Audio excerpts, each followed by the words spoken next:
What if I told you that one of the most powerful women in all of America just vanished?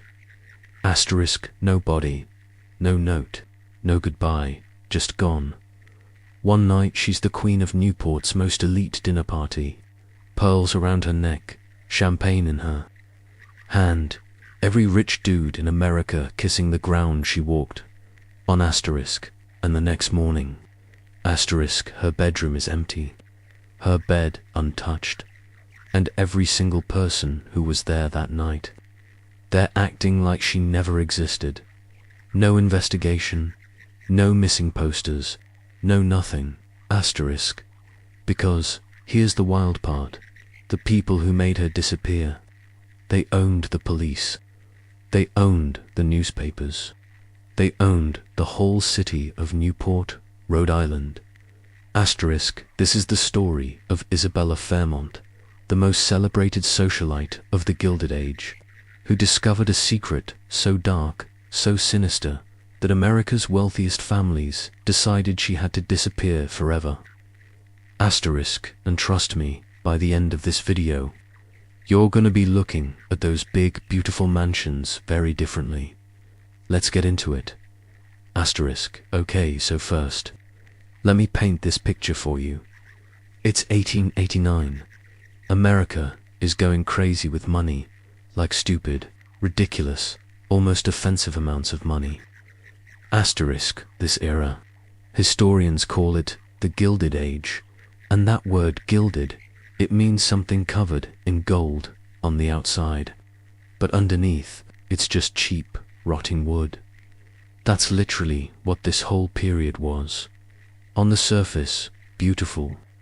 Mansions, gorgeous parties, silk dresses, diamond necklaces, fancy French food nobody could even pronounce.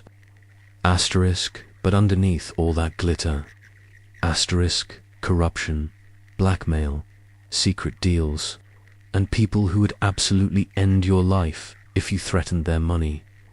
Asterisk, now Newport. Rhode Island was the crown jewel of all of this.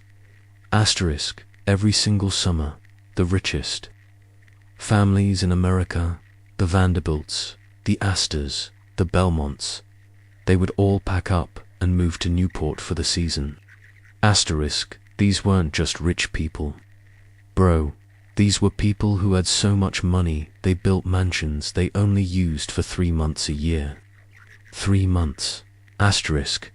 And they called these mansions, get this, they called them their cottages. Asterisk, bro. A 70-room estate sitting on the edge of the Atlantic Ocean. And you're calling it a cottage. That's the level of out of touch we're dealing with here. And it was in this world, this glittering, gorgeous, deeply twisted world, that Isabella Fairmont was the undisputed queen. Now let me tell you about Isabella, because she wasn't just some pretty face at a party. Asterisk. This woman was different. Asterisk, Isabella Fairmont was born in Boston in 1858 to a moderately wealthy family, not Vanderbilt level rich, but comfortable, educated. Her father was a lawyer. Her mother came from old New England money. Asterisk, from the time she was a little girl. Isabella was sharp, like unsettlingly sharp. She could walk into a room full of powerful men, and within 10 minutes she knew exactly who was lying, who was scared, and who was hiding something. Asterisk, that's not a skill you learn in school. That's something you're born with.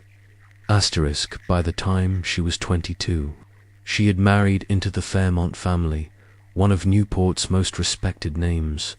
Her husband, Edward Fairmont, was a banker, quiet, reserved, mostly just. There, asterisk, because honestly, nobody cared about Edward. Everyone cared about Isabella. She hosted the most talked about dinner parties in all of Newport. Her guest lists were legendary. If Isabella Fairmont did not invite you to her summer soiree, honey, you were done in society. Finished. Might as well pack up and move to Ohio. Asterisk, but here's what made Isabella truly dangerous to the people around her. She paid attention. While all the other socialites were gossiping about dresses and dance partners, Isabella was listening to the men's conversations. The business deals made over cigars, the whispered arguments between old money families, the nervous glances exchanged across dinner tables. Asterisk, she was collecting information. Asterisk, and by the summer of 1889, she had collected just a little too much. So here's where things get real. It's July 1889. Asterisk, peak Newport season. Every mansion is lit up. Every ballroom is packed. Champagne flowing like water. Everybody's dressed up, smiling, pretending everything is perfect. Asterisk, Thomas Hargrove Jr. was 19 years old, son of one of Newport's most powerful families. 6 months earlier, he had supposedly died of a sudden heart condition. Tragic, unexpected. The whole city mourned. Funeral was beautiful, flowers everywhere. All the right people cried, all the right tears. Case closed, except asterisk, Thomas Hargrove. Jr. was 19 years old and in perfect health. Athletes don't just drop dead at 19, bro. Isabella knew that. But, like everyone else, she had accepted the story, because that's what you did in Newport. You accepted the story. You didn't ask questions. You smiled and moved on. Asterisk, but now, sitting at this dinner table, watching Dr. Howe sweat through his expensive suit, she couldn't move on anymore. After dinner, she pulled Dr. Howe aside into the garden. Asterisk, and what he told her changed everything. Thomas Hargrove Jr. hadn't died of a heart condition. He had been poisoned. Now, before you say, okay, that's crazy, why would anyone poison a 19-year-old kid? Let me tell you, WHY. Thomas Hargrove Jr. Sweet, young, probably too honest for his own good. Thomas had discovered something about his own father. Asterisk, Thomas Hargrove, Sr., one of Newport's most respected businessmen, was running a scheme. A serious, deeply illegal, absolutely ruthless financial scheme. Asterisk C. Back in the Gilded Age, there were basically zero regulations on business. No SEC, no oversight, no watchdogs. Rich men could do almost anything they wanted with other people's money. Asterisk. And Hargrove Sr. was taking full advantage. Asterisk, he had been secretly draining investment funds, money that belonged to smaller families, working-class investors, people who had trusted him with their life savings, and funneling it directly into his own accounts. Millions of dollars gone, and he wasn't alone. Asterisk, for other Newport families were in on it. The scheme had been running for years, but his own son had found the ledgers, the real ledgers, hidden in a locked drawer in his father's private office. Asterisk, Thomas Jr. didn't even fully understand what he was looking at, but he understood enough to know it was wrong. And being young and naive and still believing that doing the right thing actually mattered. Asterisk, he told his father he was going to go to the authorities. And 3 weeks later, Thomas Hargrove Jr. was dead. Dr. Howe had been the one called to sign the death certificate. He had been pressured, threatened, told exactly what to write. Asterisk, cardiac failure, natural causes, and he had done it because he was scared. Asterisk, because these men had made it very clear, in the way that only truly powerful, truly evil men can make things clear, that his cooperation was not optional. Asterisk, now Isabella is standing in this garden, the sound of the party drifting out from inside the mansion, and she's looking at this trembling doctor who has just handed her the most dangerous information in all of Newport. Asterisk, and Isabella Fairmont, instead of running. Instead of pretending she never heard any of this, she makes a decision. She's going to find those ledgers. She's going to expose every single one of them. And she has absolutely no idea what that decision is going to cost her. Now here's where Isabella shows you exactly why she was the most dangerous woman in Newport. She didn't panic, she didn't cry, she didn't run to her husband Edward, who honestly would have probably just told her to mind her business and go pick out a new hat. No, Isabella planned. She went home that night, sat at her writing desk, and started doing what she had always done her entire life. She started paying attention, but this time with purpose. She began hosting more dinner parties, more teas, more social events. But now every conversation had a hidden agenda. Every smile was a strategy. Every question was carefully designed to pull information out of people without them even realizing it. She was playing chess, while everyone else was playing checkers. Within 2 weeks, she had identified all 5 families involved in the scheme. The Hargroves, obviously the Belmonts, yes, the same Charles Belmont who hosted the dinner where Dr. Howe spilled everything. The Whitmore family, owners of half the shipping ports in Rhode Island. The Caldwell brothers, who controlled most of Newport's real estate.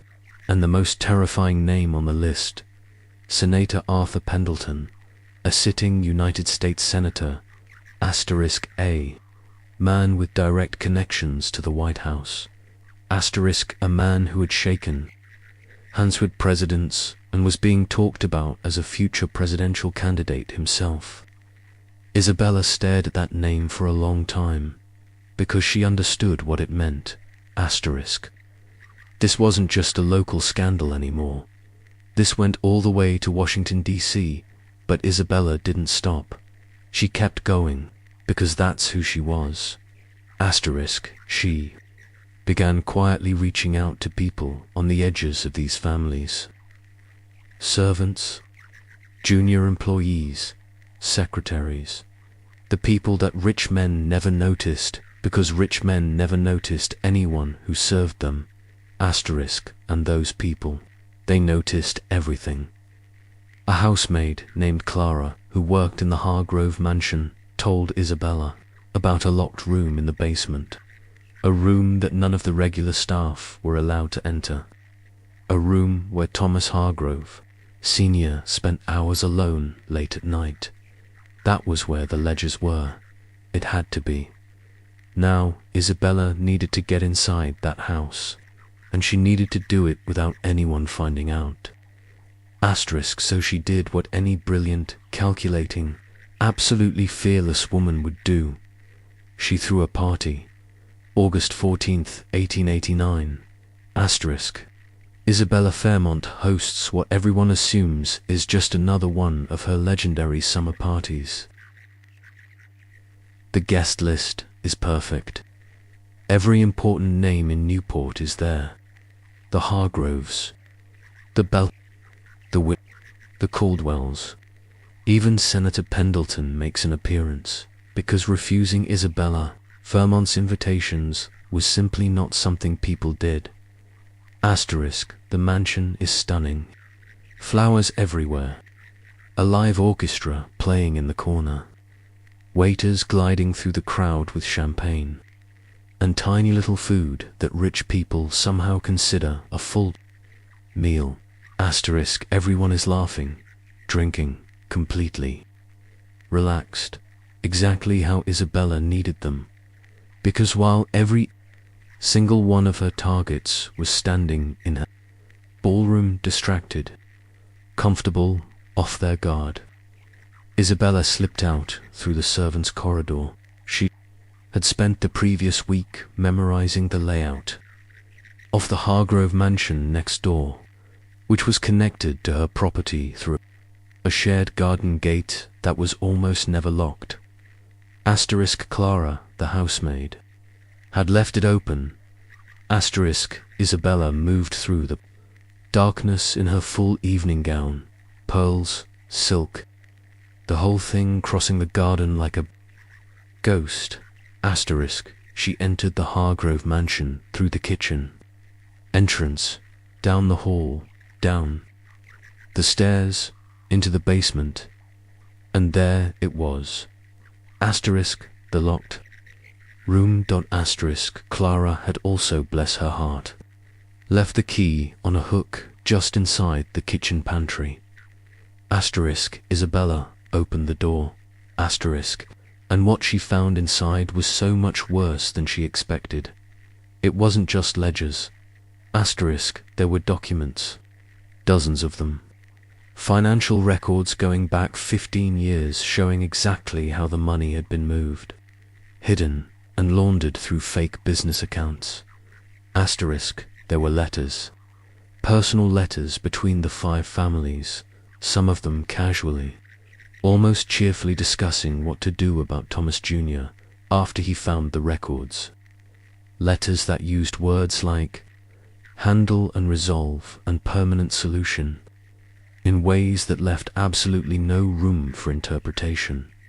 Asterisk. And there was one more thing, a small leather journal. Thomas Hargrove Jr.'s journal. The last entry was dated 3 days before his death. Isabella stood in that basement, in her silk gown, holding a candle, surrounded by 15 years of crime and corruption, and she read the last words that poor 19-year-old boy ever wrote. Asterisk. Father knows I found them. He looked at me tonight at dinner like I was already gone. I don't know what to do. I don't know who to trust. God help me.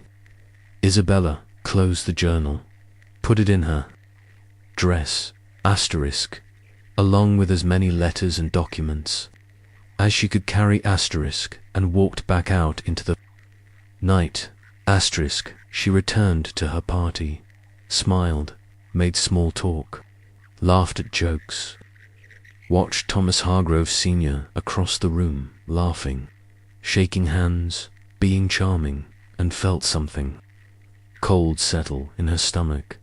Asterisk. She had everything she needed, asterisk. By tomorrow morning she would go to a journalist she trusted, a man named William Graves at the Newport Daily News, and hand him the story of the century.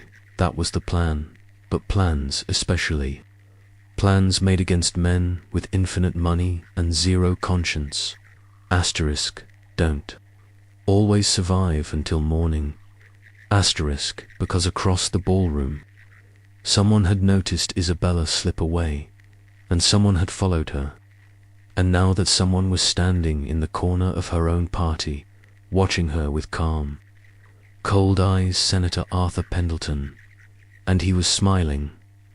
Asterisk. Now, let me explain something about Senator Arthur Pendleton, because this man was not your average corrupt politician. Most corrupt men, they're nervous, sweaty, they look over their shoulders, they flinch when someone mentions the wrong name. Not Pendleton. Pendleton was the kind of evil that had gotten so comfortable with itself, it didn't even bother hiding anymore.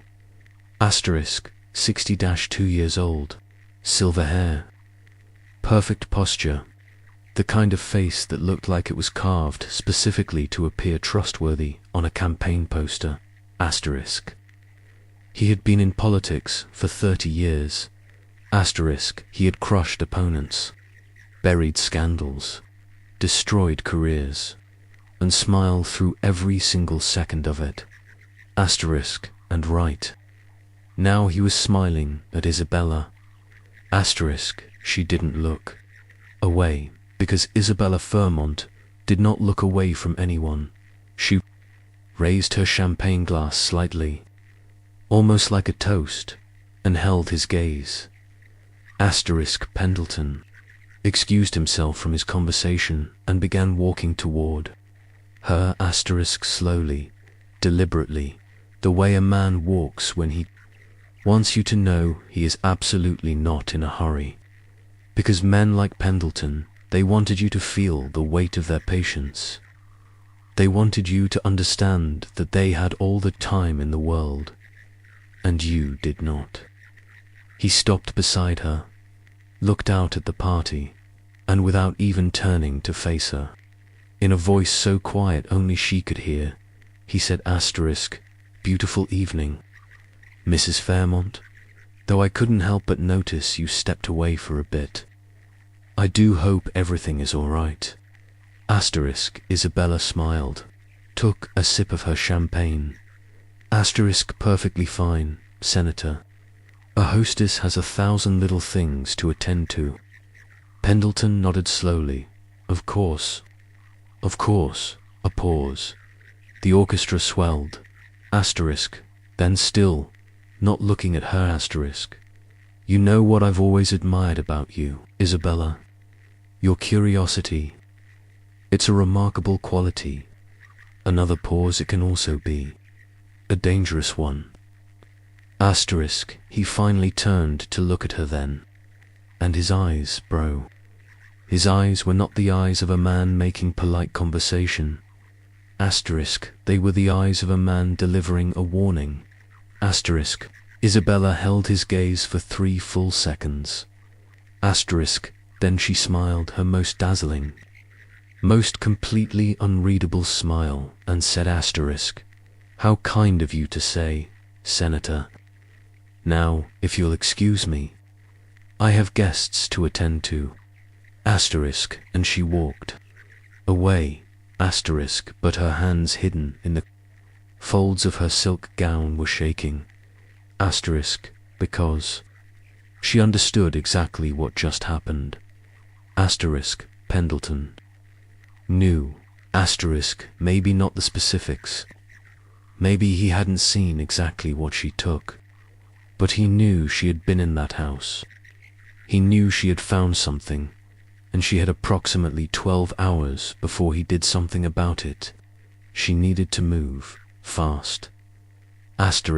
That night, after the last guest left, after the servants cleaned up and went to bed, Isabella sat alone at her writing desk.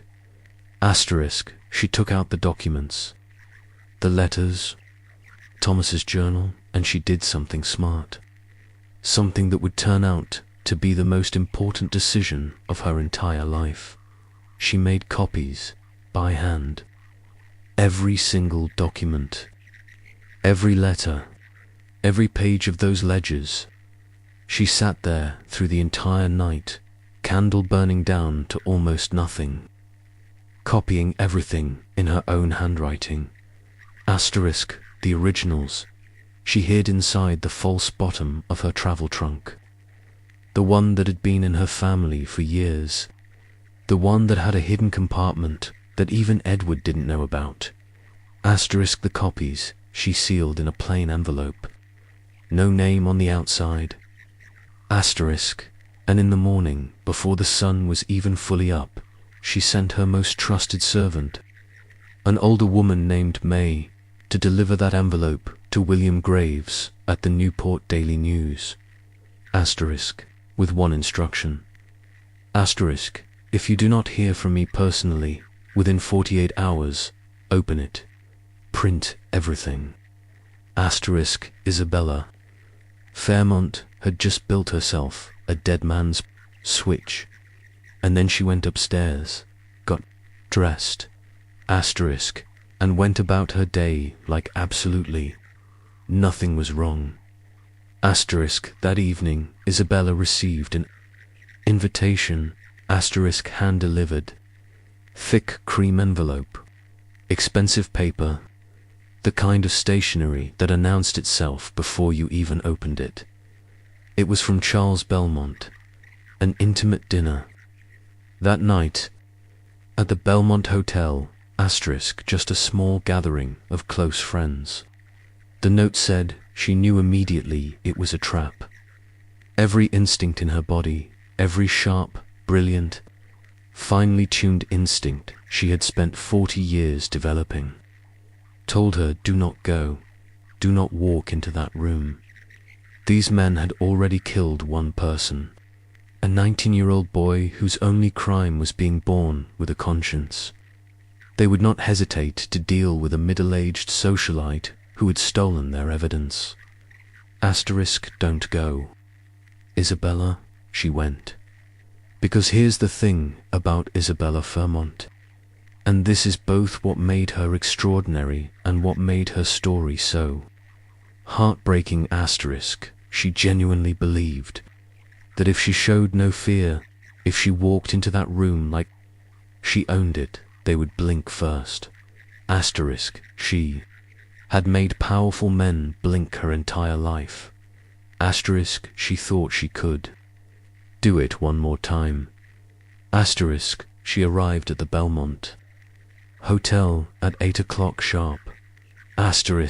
Dressed perfectly, hair perfect, jewels perfect. She walked into the private dining room on the 3rd floor and found exactly who she expected.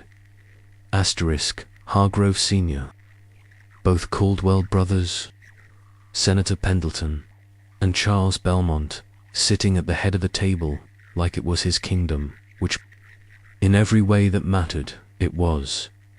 They were all smiling. That should have scared her more than it did. Dinner was served. Wine was poured. Pleasant conversation was made about absolutely nothing.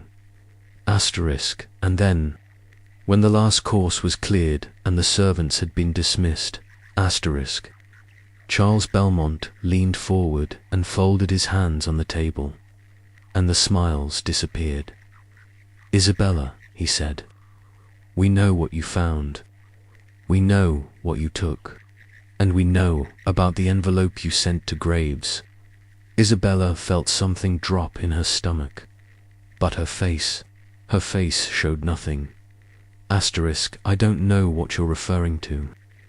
Charles Belmont smiled again, but it wasn't a warm smile. It wasn't even really a human smile.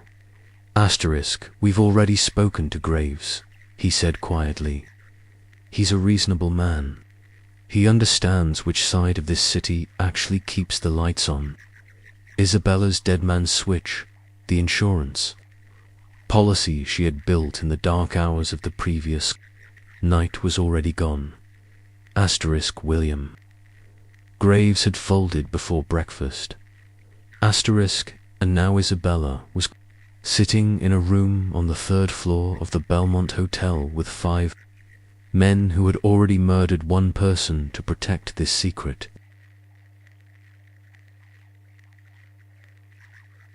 And nobody knew she was there. She looked around the table at Hargrove, who couldn't meet her eyes, at the Caldwell brothers, who were watching her with the blank expressions of men waiting for instructions, at Senator Pendleton, who looked almost bored.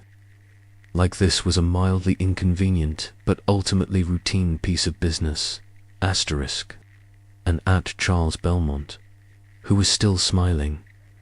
So here is what's going to happen, Belmont said. You are going to return everything you took, every document, every letter, every single page, and then you are going to forget that any of this ever happened. And in return, you and Edward will continue to enjoy a very comfortable life in Newport. You'll continue hosting your parties. People will continue to adore you. He paused. Or you can choose to be difficult. The room was completely silent. Isabella looked at him for a long moment, and then she said something that absolutely nobody in that room expected. She laughed, not a nervous laugh, not a hysterical laugh. A genuine, warm, almost delighted laugh, like he had just told the funniest joke she had heard all season. Charles, she said, did you really think I kept the originals in my own home? The smile on Belmont's face flickered, just for a second, but Isabella saw it, and for one brief, shining moment in that gaslit dining room in the Belmont Hotel, the most powerful men in Newport were scared of one woman in a silk dress. That moment didn't last long enough. Asterisk, because what happened next, in that room, on that night, asterisk, was something Newport would spend the next 100 years trying to forget. Now here's where the story gets complicated, because nobody knows exactly what happened inside that private dining room on the 3rd floor of the Belmont Hotel after Isabella laughed, asterisk. And that's not me being dramatic for effect. Asterisk, that is literally the truth. Asterisk, every single person who was in that room that night, Belmont, Hargrove, the Caldwell brothers, Senator Pendleton, they all lived long, comfortable, prosperous lives. Afterward, asterisk Pendleton actually went on to serve 2 more terms in the Senate. Hargrove Sr. died peacefully in his sleep at 78. Charles Belmont's family still owns property in Newport to this day. Asterisk, none of them ever spoke publicly about that night. Not once, not a single interview, not a deathbed confession, not even a hint in any private letter that was ever found. Asterisk, whatever agreement those men had between themselves, it held. For the rest of their lives, it held. But here's what we do know. At approximately 10:15 that evening, a hotel servant named Joseph was walking down the 3rd floor corridor when he heard raised voices behind the private dining room door. Asterisk, he couldn't make out words, just intensity. The sound of an argument that had moved past polite conversation into something raw, something urgent. Asterisk, he kept walking. Because that's what servants did. You didn't stop. You didn't listen. You kept walking. At 10:45. Another servant went to collect the dinner service. She knocked on the door. No answer. She knocked again. Nothing. She opened the door. The room was empty. Dishes still on the table. Wine glasses half full. Candles still burning. 5 chairs pushed back like people had stood up quickly. And on the floor, just beside the chair where Isabella had been sitting, a single pearl earring. That was it. Asterisk, no Isabella. No Belmont. No Hargrove. No Pendleton. No Caldwells. Asterisk, just an empty room, half-finished wine, and 1 pearl earring catching the candlelight on a hardwood floor. Asterisk, the servants assumed the party had simply moved somewhere else. Another room, another house. These rich people were always moving their parties around. Who could keep track? Asterisk. So they cleared the table, blew out the candles, and went home. Nobody reported anything unusual that night, because nobody thought it was unusual. Not yet. The next morning, Isabella Fairmont's husband, Edward, woke up and found her side of the bed empty. Asterisk, he assumed she had risen early, gone for a walk, maybe visited a friend. He had breakfast alone, read his newspaper, waited. By noon, she still wasn't home. Asterisk, by 3 o'clock. Edward was confused. Asterisk, by 7 o'clock that evening, Edward Fairmont went to the Newport Police Department and reported his wife missing. And this is where things get very interesting, because the officer who took the report, a Captain Henry Walsh, listened carefully, wrote everything down, nodded sympathetically, and then did absolutely nothing. No investigation was launched. No questions were asked at the Belmont Hotel. No one interviewed Charles Belmont or Senator Pendleton or any of the men who had been at that dinner. Asterisk, the official police position delivered to Edward Fairmont within 48 hours was that Isabella had most likely left voluntarily. Asterisk, women of a certain disposition, Captain Walsh told Edward, sometimes need a change of scenery. I'm sure she'll turn up. Edward Fairmont, quiet, reserved, mostly just there, Edward knew that was a lie, but he also understood, perhaps for the first time in his comfortable, sheltered life, exactly what kind of city he was living in, and exactly who actually ran it. He never pushed, never demanded a real investigation, never went to the newspapers. Asterisk, whether that was cowardice or survival instinct. Honestly, probably both. We'll never know. Asterisk, Isabella Fairmont was never officially declared missing, never declared dead. She simply, in the eyes of Newport society and the Newport Police Department, ceased to exist. Now, here's what makes this story go from sad to absolutely infuriating. Asterisk life in Newport carried on perfectly, like nothing happened. Within 2 weeks of Isabella's disappearance, the dinner parties continued. The ballrooms filled up again. The champagne kept flowing. The same families who had sat across that table from Isabella were back out in society, laughing and dancing and being charming. Asterisk and Newport society, with the casual, practiced cruelty that only truly privileged people can manage, simply pretended Isabella Fairmont had never existed. Asterisk. Her name stopped appearing in the society pages. Asterisk, her old friends stopped calling on Edward. Asterisk, even the servants who had worked in her home for years suddenly became very busy, very unavailable, very uninterested in discussing their former employer. Asterisk, it was like watching an entire city collectively decide to forget a person. Asterisk, and they were good at it, because they had practice. Asterisk, remember Thomas Hargrove Jr., the 19-year-old who was poisoned. Within a season of his death, nobody talked about him either. Life moved on. Money moved on. Power moved on. Asterisk, that's the thing about the Gilded Age that history books don't always capture.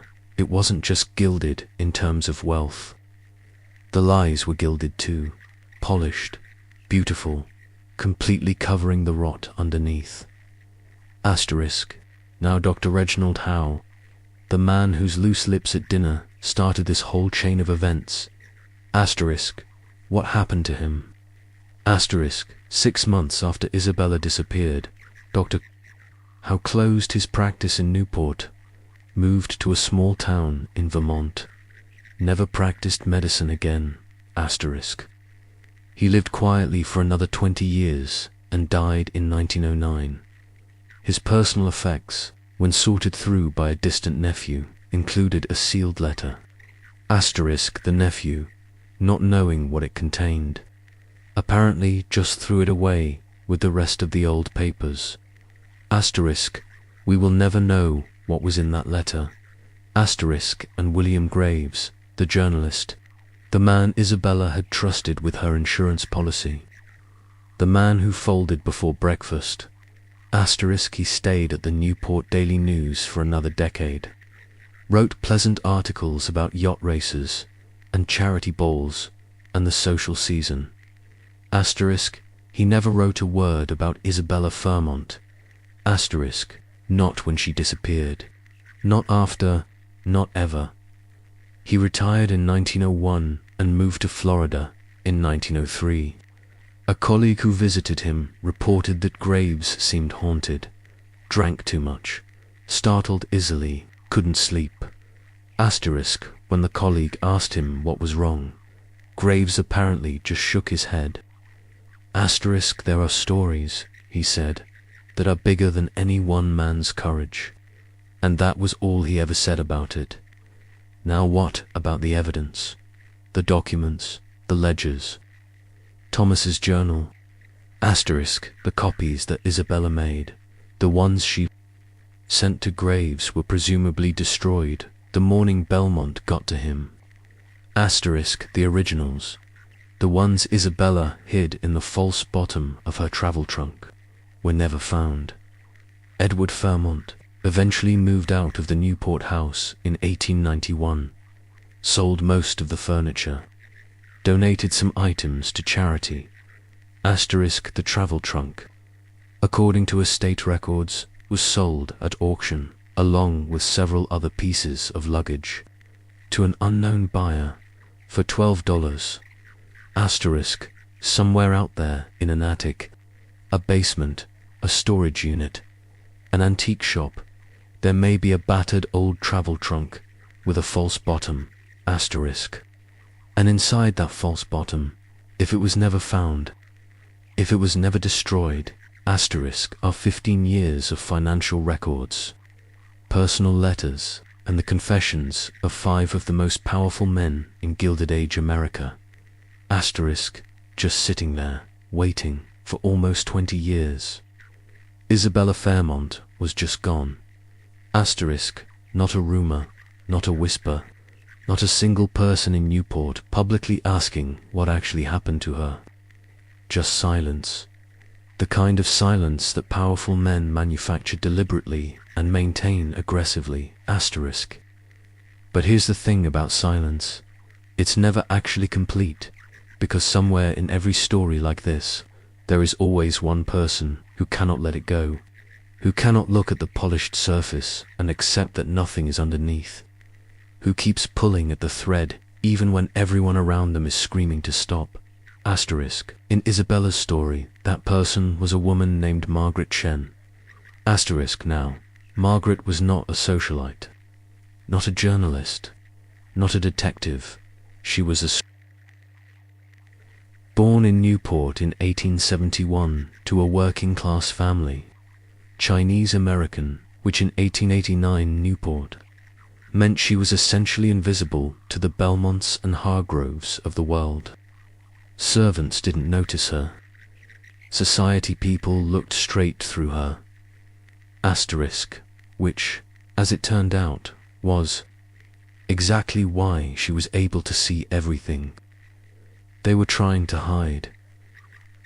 Margaret had been 14 years old the summer Isabella disappeared. She had worked occasional evenings as a kitchen helper at various Newport mansions during the social season, including, on 2 occasions, at Isabella's home. She remembered Isabella clearly, not because Isabella had been particularly kind to her, though she had been, noticeably more than most of the women she worked for, but because on one of those evenings, Margaret had overheard something, She had been carrying a tray of clean glasses through the hallway near Isabella's study, when she heard Isabella's voice, low, intense, urgent, speaking to someone inside. Margaret couldn't see who, but she heard Isabella say one sentence very clearly. If something happens to me, the trunk. Remember the trunk. 14-year-old. Margaret had no idea what that meant, but she never forgot it. And when Isabella disappeared 2 weeks later, that sentence started echoing in her head. The trunk. Remember the trunk. She was 14. Working class, Chinese American in Gilded Age, Rhode Island. There was absolutely nothing she could do with that information, so she filed it away, and she waited. Margaret grew up, became a teacher, built a life, got married, had children, but she never stopped thinking about Isabella Fairmont, in 1902. Margaret was 31 years old and teaching history at a Newport school. She had access to the public library archives. She had a teacher's patience for research, and she had 13 years of quiet, burning curiosity that had never cooled down. She started digging, quietly, carefully, on weekends. After school, during summers, she pulled every Newport Daily News edition from 1889, read every society page, every obituary, every business notice, and she started finding things that didn't add up. Small things. The kind of things that only reveal themselves when you're looking at everything at once instead of individual pieces. Asterisk. For example, asterisk, the Hargrove family's shipping investments showed a massive unexplained spike in value in early 1888, then another one in 1889. Then after Isabella disappeared, the numbers quietly normalized, like someone had very carefully tidied up a financial crime scene. Asterisk. The Caldwell brothers sold 3 major properties in Newport in the 3 months after Isabella vanished. Fast sales. Below market value, like men who needed to quietly move money around in a hurry. Asterisk. Senator Pendleton, who had been openly campaigning for a presidential run throughout 1889, suddenly, and without explanation, withdrew from consideration in October of that year. His office cited personal health reasons. Asterisk. He was photographed at a yacht race 2 weeks later, looking perfectly healthy. Asterisk. And then the detail that made Margaret's hands shake when she found it. Asterisk. In the Newport property records from 1890. Asterisk. The Belmont Hotel had filed paperwork to renovate the 3rd floor. Asterisk. Specifically, the private dining rooms. Asterisk. Specifically, they had removed and replaced the floorboards in one particular room. Asterisk. Margaret stared at that document for a very long time. Asterisk. She wrote everything down. Every discrepancy, every suspicious transaction, every timeline that didn't quite line up, filled 3 notebooks, and then she made the same mistake Isabella had made. She went to a journalist. It's 1907 now. Asterisk. Margaret Chen, 36 years old, schoolteacher, mother of 2, walks into the offices of the Newport Daily News with 3 notebooks full of evidence and 18 years of carefully documented research. Asterisk. The journalist she meets with is a young man named Peter Aldrich. Asterisk. 24 years old, fresh out of college, ambitious, idealistic, the kind of young journalist who still genuinely believes that good reporting can change the world. Asterisk. He listens to Margaret for 2 hours. Asterisk. Reads through her notebooks. Asterisk. And his eyes get wider and wider with every page. Asterisk. By the end, he's sitting across from her, practically vibrating with excitement. Asterisk. This is incredible, he tells her. This is the biggest story this city has ever seen. This is Mrs. Chen. This could go national. This could change everything. Margaret looks at him carefully. Can you protect yourself? She asks him. Asterisk. What do you mean? Asterisk. I mean, these men are still alive. Hargrove Sr. is still alive. Belmont is still alive. Pendleton retired, but he still has connections everywhere. Can you protect yourself if you publish this? Asterisk. Peter Aldrich, 24, idealistic, still believing in the power of truth, waves his hand dismissively. Asterisk. I'll be fine. The story protects itself. Once it's out there, they can't touch it. Margaret looks at him for a long moment, and she thinks about Isabella, asterisk, who was also brilliant, also brave, also absolutely certain she could outmaneuver these men. Asterisk. But she hands over copies of her research. Asterisk. Because, what else can she do? She's been carrying this for 18 years. Peter Aldrich spends 3 weeks verifying everything, cross-referencing, finding additional sources, building the story with the kind of careful, methodical thoroughness that would make any editor proud. Asterisk. He is thorough. He is meticulous. He is genuinely good at this. Asterisk. And then one Tuesday morning, he walks into his editor's office to present the finished story. Asterisk his editors. Name is Franklin Moore. Asterisk Franklin. Moore has been editor of the Newport Daily News since 1895. Asterisk he is also, and Margaret Chen would only discover this years later, a personal friend of Charles. Belmont. Asterisk they had gone to the same college. Asterisk they had lunch together every third Thursday of the month. They had been in each other's weddings. Peter Aldrich sits down across from Franklin Moore and presents the story of his career. Asterisk and Franklin Moore reads every single page. Asterisk and then he puts it down. Asterisk and he says, very quietly, very calmly, asterisk Peter, I need you to think very carefully about your future here. Peter stares at him.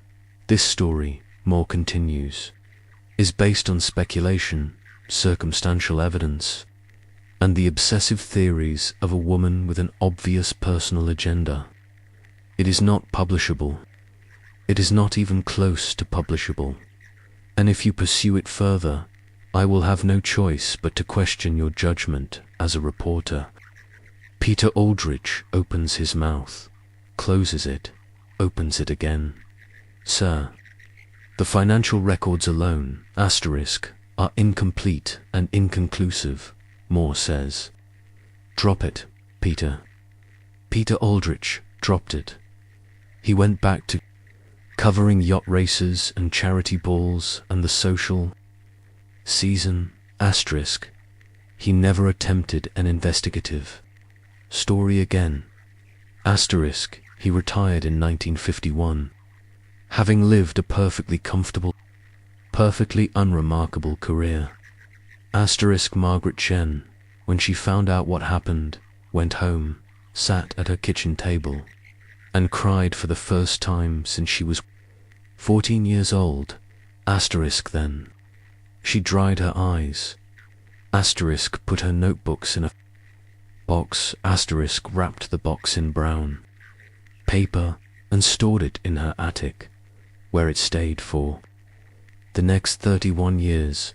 Asterisk until Margaret Chen died in 1938 at the age of 67.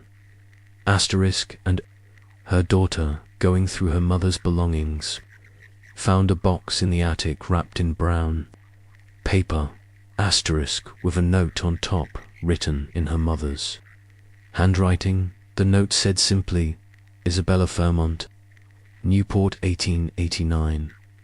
Don't let them win. Margaret Chen's daughter was named Dorothy. Dorothy Chen, married name. Dorothy Marsh was 38 years old in 1938 when she found that box in her mother's attic, asterisk. She was nothing like her mother in personality, asterisk. Margaret had been quiet, patient, methodical, the kind of woman who could spend 18 years researching something without losing her mind.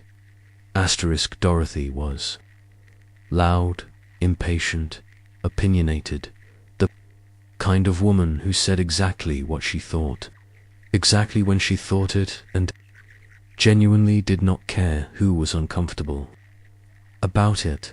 Asterisk, she was also, and this turned out to be the most important detail, married to a man named Robert Marsh, who was a lawyer, a very good lawyer.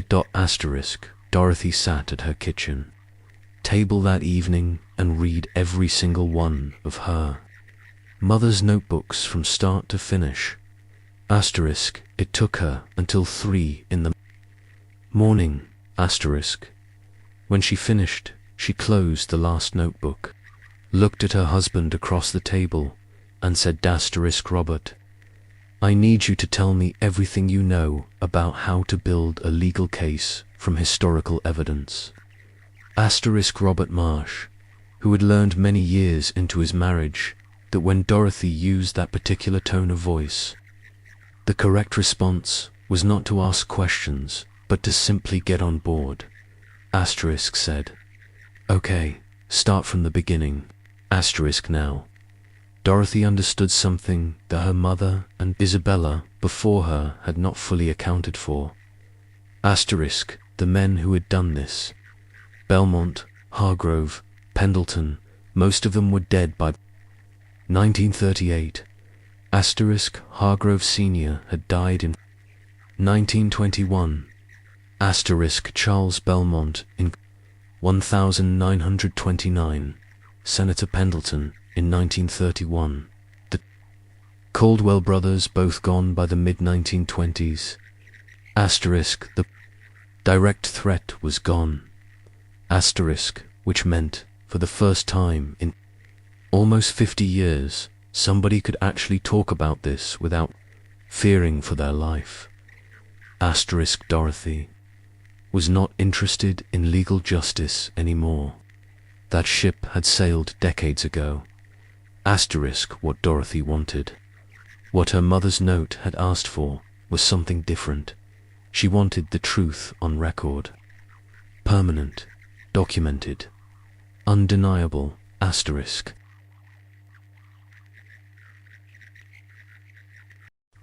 She spent the next 2 years, minus 1938 to 1940, systematically tracking down everyone who might still be alive and connected to this story. Asterisk, she found Peter Aldrich, the journalist who had been shut down in 1907. He was 57, living in Providence, still working at a small local paper covering local politics. Asterisk. She showed up at his office unannounced, sat down across from him, put her mother's notebooks on his desk, asterisk, and said, "I think you have some unfinished business." Asterisk. Peter Aldrich stared at the notebooks for a long time. Then he looked up at Dorothy, and for the first time in 33 years, the journalist who had been told to drop the story of his career, asterisk, said, "Where do we start?" Asterisk. They also found, remarkably, impossibly, someone nobody expected to still be alive. Clara, the Housemaid, asterisk, the woman who had left the garden gate open, who had left the key on the hook in the kitchen pantry, who had made Isabella's investigation possible. Asterisk. Clara was 71 years old in 1939, living with her granddaughter in a small house in Providence. She was sharp as a tack, and she had been waiting with a patience that made even Margaret Chen look impatient for someone to come ask her what she knew. Asterisk. Because Clara knew a lot, more than anyone had realized. Clara had not just left a gate open and a key on a hook. Clara had been watching the Hargrove household for years. She had seen things, heard things, filed things away in a memory that had never once let her down. Asterisk. And she told Dorothy and Peter everything. Asterisk. Including one detail that nobody, not Isabella, not Margaret, not anyone, had known before. The night Isabella disappeared from the Belmont Hotel, Clara had been working a late shift in the hotel kitchen. Asterisk. And at approximately 11 o'clock that night, asterisk, she had seen Isabella. Clara described it clearly. Even 50 years later, she described it like it had happened yesterday. Asterisk. She was washing dishes in the hotel kitchen, back corner, near the window that looked out onto the side alley behind the hotel. Asterisk. At around 11 o'clock, the side door opened, and Isabella Fairmont came through it, still in her evening gown, still wearing her jewelry, but Clara noticed immediately that one of her pearl earrings was missing. Asterisk. Isabella was moving fast, not running, but the purposeful, controlled speed of someone who was terrified but refusing to show it. Asterisk. She crossed the kitchen without looking at anyone. Clara, recognizing her immediately, almost called out, but something stopped her. Asterisk. Maybe it was the look on Isabella's face. Asterisk. the expression of a woman who was counting seconds. Asterisk. Isabella went straight to the back door of the kitchen, the one that opened onto the service lane behind the hotel, and pushed through it without pausing. And then she was gone. Clara went to the window, looked out into the service lane, saw Isabella walking fast, purposeful, toward the harbor. Asterisk. And then, out of the shadows, at the far end of the lane, two figures emerged. Asterisk. Men, large, moving to intercept her. Clara watched Isabella stop, watched the brief conversation that followed, too far away to hear, too dark to see faces clearly. Watched Isabella's posture change from controlled urgency to something else. Asterisk. Something Clara couldn't quite name. Asterisk. Not fear exactly, not defeat, more like recognition. Like Isabella had just understood something, calculated something, made a final decision about something. Asterisk. And then one of the men gestured toward a carriage waiting at the end of the lane. Asterisk. And Isabella straightened her back, lifted her chin, and walked toward it. Voluntarily, Clara watched the carriage door close, watched it pull away. Asterisk. And never saw Isabella Fairmont again. Asterisk. Now, here's where this detail absolutely changes everything. Asterisk. Because the official story, the one Captain Walsh and the Newport police had quietly insisted on, was that Isabella had simply wandered off, left voluntarily, a woman of certain disposition needing a change of scenery. Asterisk. And for 50 years, people had assumed that meant Isabella had been taken from that hotel room against her will. Asterisk. Dragged out, disposed of, the way powerful men dispose of problems. Asterisk. But what Clara saw suggested something different. Asterisk. Isabella had gotten out of that room. On her own, she had made it to the kitchen, made it to the service lane. Asterisk. And then, instead of running, she had chosen to get into that carriage. Asterisk. Why? Dorothy and Peter argued about this for weeks. Peter's theory, the darker one, was that Isabella had no real choice. The men in that lane were blocking her only exit. Getting in the carriage willingly was just a way of maintaining dignity in a situation that was already decided. Dorothy's theory was different. Dorothy thought, and this is the part that will stay with you long after this video ends. Dorothy thought Isabella got into that carriage because she had a plan, because Isabella Fairmont always had a plan. Asterisk. Remember, she was the woman who made copies at her desk all night, who built a dead man's switch, who walked into a room full of men who wanted her gone and made them flinch. Asterisk. Dorothy believed Isabella got into that carriage voluntarily because she had figured out in those few seconds in the service lane that whoever those men were, they weren't Belmont's people. They were someone else, someone who had also been watching, Newport's most powerful families, someone who had their own reasons to want those ledgers, someone who needed Isabella alive. Dorothy could never prove this theory, but she documented it, wrote it up carefully alongside Peter's darker interpretation, presented both possibilities with equal weight. Asterisk. Because that's what her mother had taught her. Asterisk. You don't decide what the truth is. Asterisk. You find the evidence. You lay it out.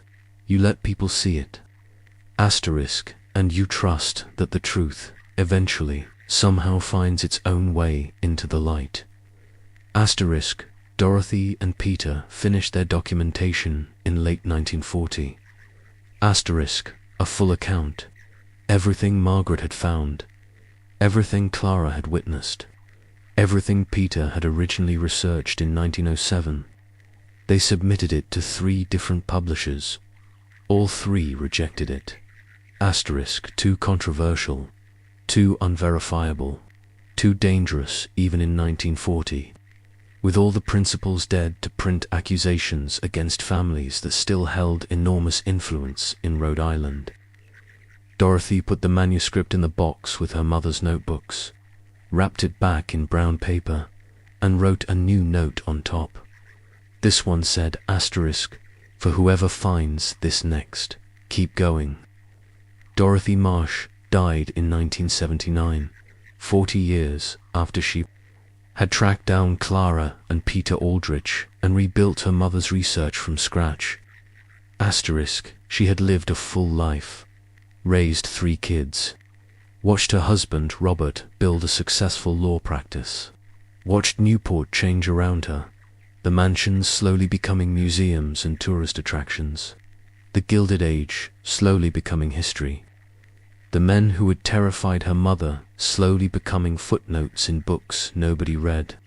She never stopped thinking about Isabella, but after the 3rd publisher rejection in 1940, she had accepted something her mother never fully could. Asterisk. Some stories don't get told in their own time. Some stories have to wait. She passed the box to her eldest son, James Marsh, with simple instructions. Asterisk, hold on to this. Someday someone will know what to do with it. James Marsh was a high school history teacher in Providence. He kept the box in his study for 20 years, looked at it sometimes, thought about it often.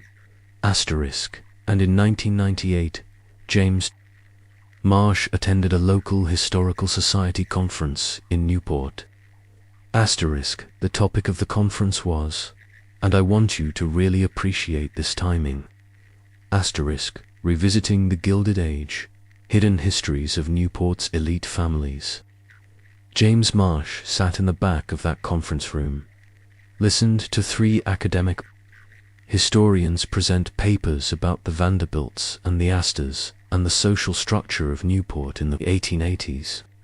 Asterisk. And then, during the question and answer session, he raised his hand and said, "Has anyone here ever heard the name Isabella Fairmont?" The room went quiet. One of the historians, a woman named Dr. Sarah Okonkwo, from Brown University, looked up from her notes. Asterisk. Where did you hear that name? She asked. James Marsh reached under his chair and put a brown paper package on the table in front of him.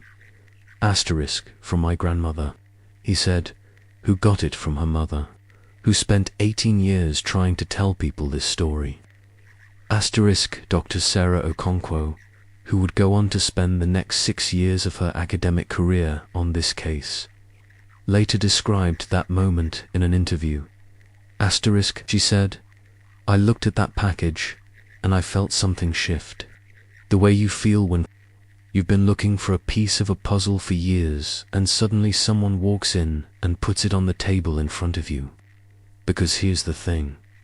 Dr. Okonkwo had actually encountered Isabella Fairmont before. Asterisk. Not the full story. Not anything close to what was in those notebooks. Asterisk. Just a name, in passing. In a footnote in an obscure 1920s academic paper about Newport's social history that had described Isabella as a socialite who had, quote, departed Newport under unclear circumstances in 1889. Asterisk. That footnote had bothered Dr. Okonkwo for 3 years. Unclear circumstances. In Dr. Okonkwo's experience, whenever historical records described a woman's disappearance as unclear circumstances, it almost always meant someone had worked very hard to make sure the circumstances stayed unclear. Asterisk. And now sitting in a conference room in Newport, a man had just handed her 3 notebooks, a manuscript, and 50 years of accumulated evidence. Asterisk. She opened the brown paper package right there at the conference table. Asterisk. Read the note Dorothy had written on top. Asterisk. For whoever finds this next, keep going. Dr. Sarah Okonkwo looked up at James Marsh. Tell me everything, she said. Asterisk. Dr. Okonkwo spent 6 years on this. Asterisk 6 years of university research grants, archive diving, cross-referencing historical financial records, interviewing descendants of everyone involved, and applying modern forensic historical methods to 110-year-old evidence. Asterisk, and what she found, piece by piece, document by document, was extraordinary. First, the financial records, using modern economic analysis tools, the kind that didn't exist in Margaret Chen's day. Dr. Okonkwo's team was able to reconstruct the basic shape of the scheme that Isabella had uncovered. Asterisk, the 5 families, Hargrove, Belmont, Whitmore, Caldwell, and Pendleton, had been running what was essentially a Gilded Age version of a Ponzi scheme. Asterisk, they had established a series of fake investment vehicles, convinced smaller investors, middle-class families, working people, small business owners, to put money in, then systematically drained those investments into their own private accounts through a network of shell companies so complex that even with modern tools it took Dr. Okonkwo's team 18 months to untangle. Asterisk, the total amount stolen, adjusted for inflation to modern values, asterisk, was approximately $47 million.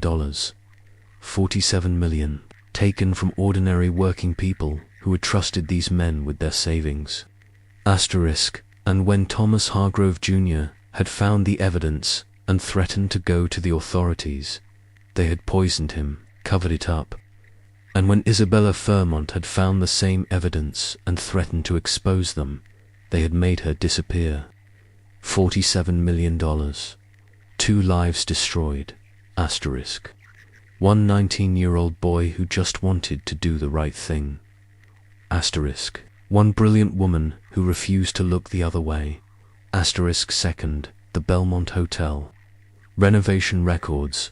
Asterisk Dr. Okonkwo obtained the original 1890 construction permits for the 3rd floor renovation, specifically the replacement of the floorboards in the private dining room. She cross-referenced these with the original hotel blueprints from 1887, asterisk, and found something. Asterisk, the replacement floorboards, according to the construction specifications, were laid approximately 4 inches higher than the original floor level, 4 inches, in a room that had no structural reason to raise the floor.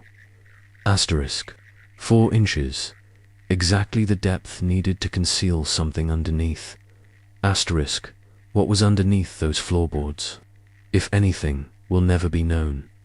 Asterisk, the Belmont Hotel was demolished in 1962 to make way for a parking structure.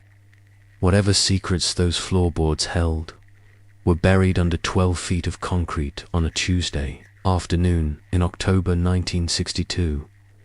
Asterisk, nobody was looking for them. Nobody knew to look. Third, and this is the detail that Dr. Okonkwo said kept her awake. At night, asterisk, she found a series of letters in the Pendleton family archive. Sonator, Actuv, Pendleton. The most careful, the most controlled of all 5 men, had apparently kept personal correspondence that his family had never bothered to read or destroy. Asterisk, boxes of it, sitting in a storage facility in Connecticut since 1931. Dr. Okonkwo's team went through every single letter. Most of it was routine, political correspondence, business letters, family notes, asterisk, but in a bundle of letters from late 1889, wrapped separately from the rest in a different colored ribbon. Asterisk were 7 letters between Pendleton and Charles Belmont, written in the weeks following Isabella's disappearance. Now these men were careful. Even in private correspondence, they never said anything explicit. No names, no direct references to what had happened. Asterisk, but reading between the lines, which Dr. Okonkwo was very good at the letters painted a picture.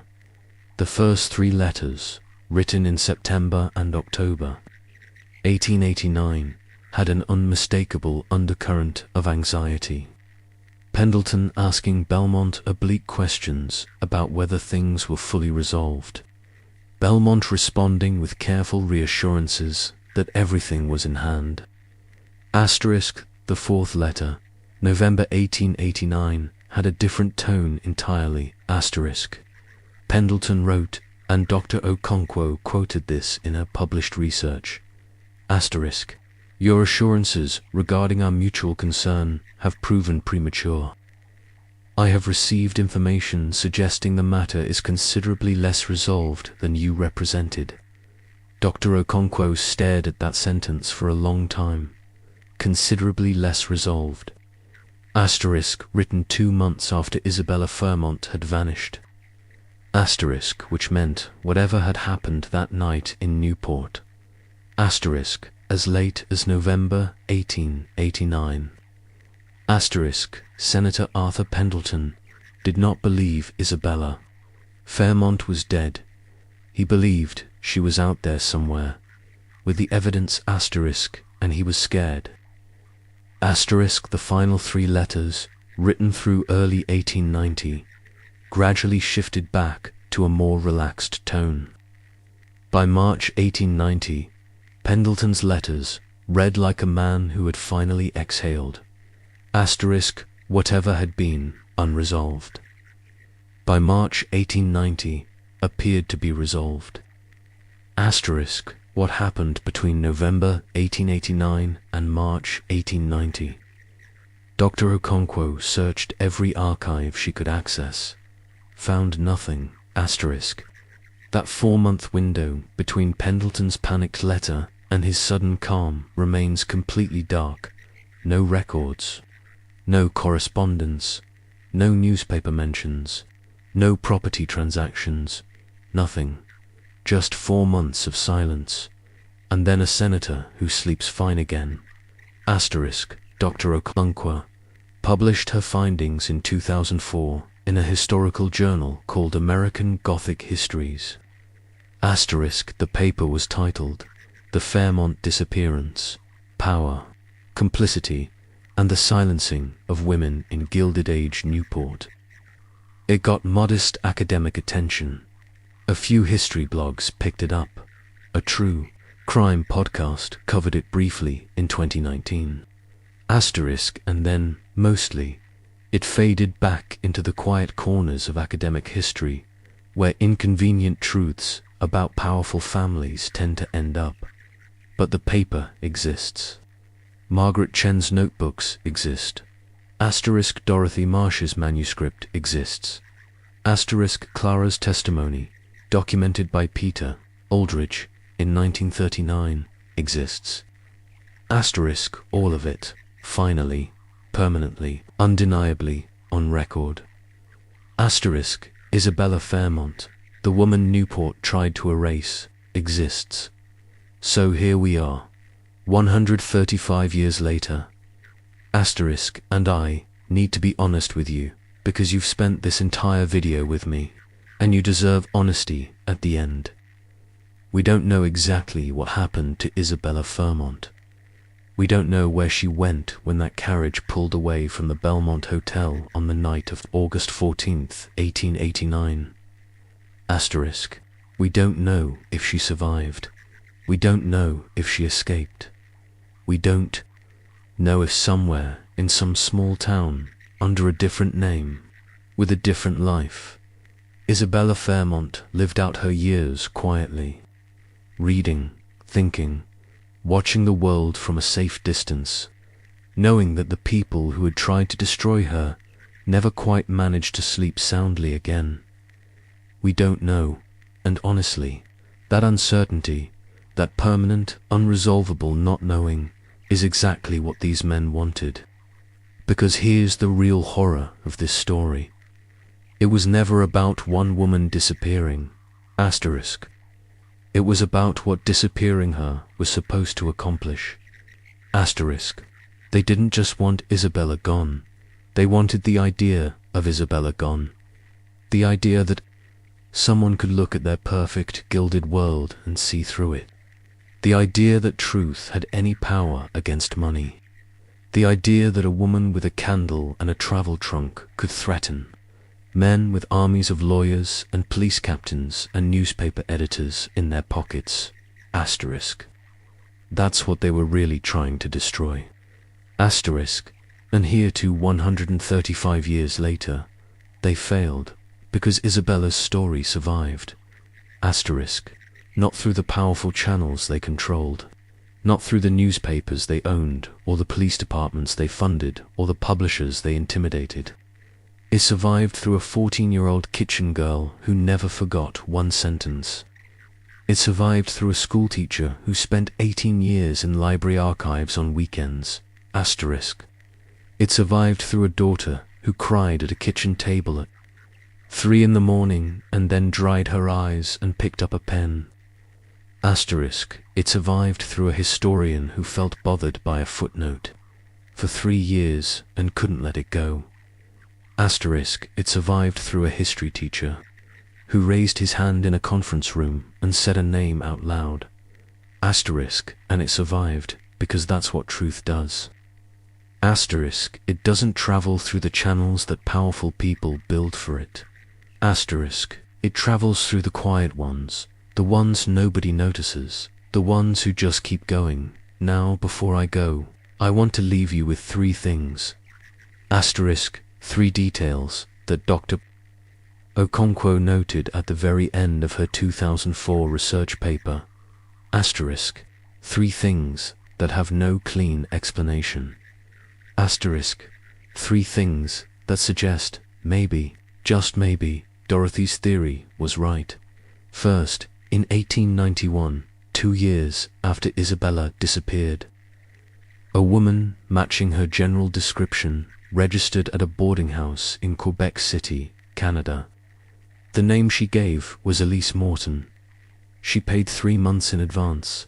In cash, she stayed for approximately 4 months. She spoke perfect English and French. She was described by the boarding house owner as, quote, extraordinarily intelligent, very private, and always watching the door. Asterisk. She left in early 1892 without notice. Asterisk. Left behind nothing except a small stack of books, and found tucked between the pages of one of them a dried pressed flower. Asterisk. The kind that were commonly used as decorative centerpieces at Newport dinner parties in the 1880s. Second, in 1893, a package was delivered anonymously to the offices of a New York newspaper called The Progressive Voice. Asterisk. Inside the package, financial documents. Asterisk. Partial, incomplete. Not enough to build a full legal case. Asterisk. But enough, according to the newspaper's editor at the time, to be genuinely alarming. The editor wrote in his personal diary that the documents appeared to show systematic financial fraud by individuals of considerable social standing in the New England region. He attempted to verify them, ran into walls everywhere he turned, eventually concluded he couldn't publish without more evidence, but he kept the documents.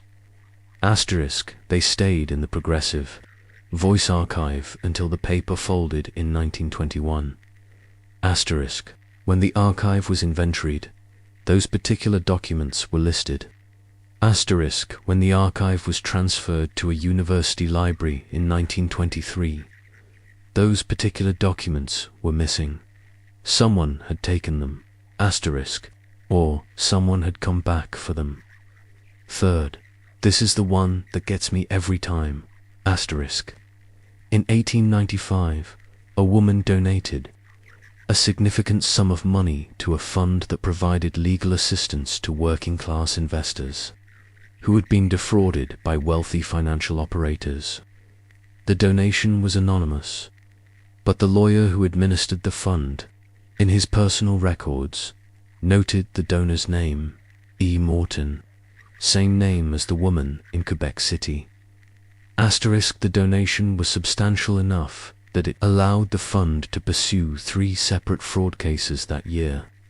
Asterisk, 2 of those cases, when traced through financial records by Dr. Okonkwo's team, involved shell companies that were subsidiaries of businesses connected to the Caldwell brothers. Not enough to prove anything, not enough to convict anyone, but enough to hurt them. Enough to cost them money, asterisk. Enough to make them nervous. E. Morton donated to that same fund every single year from 1895 to 1901, asterisk, and then, in 1902, the donation stopped. No explanation, asterisk, no forwarding address. No record of E. Morton anywhere after 1901, just gone. The way Isabella had been gone. The way people go when they choose to disappear completely, asterisk, or the way people go, asterisk, when they have no more time left to give. Asterisk, Isabella. Fairmont walked into a room full of the most powerful men in America, found their darkest secrets, refused to be silent, asterisk, and then, one way or another, she made sure they never fully won. Maybe she escaped. Maybe she didn't. Asterisk, maybe she spent the rest of her life as E. Morton, sending anonymous donations, quietly bleeding the men who had stolen everything from ordinary people. Asterisk, maybe she died in that carriage on a dark Newport road in August 1889. We don't know, but here's what I know. Asterisk, 5 men who murdered a teenager and made a woman disappear went on to live long, comfortable, celebrated lives. Asterisk, their names are on buildings in Newport to this day. Their descendants summer in the same mansions.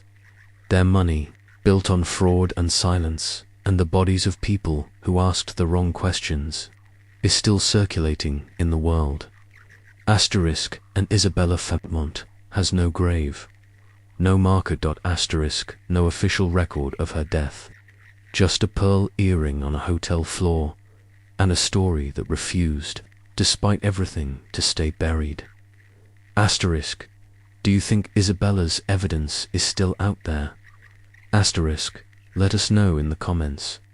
Asterisk, if this story hit different, and I think it did, hit that subscribe button, because we go to the dark places that history tried to forget.